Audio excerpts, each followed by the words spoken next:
No one handed over this dream. It was stirred, kneaded, and baked into reality. From the quiet corners of a home kitchen, where the light hits the counter just right, something extraordinary was built. Not with shortcuts, not with permission, but with grit, grace, and an unshakable belief in what's possible. These aren't just cakes, they are self-made triumphs.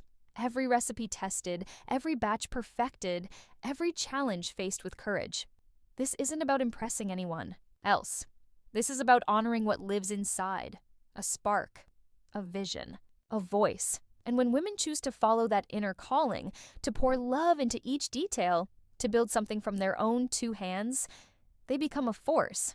Not just bakers, but architects of their own success. Sweet, powerful, self-made.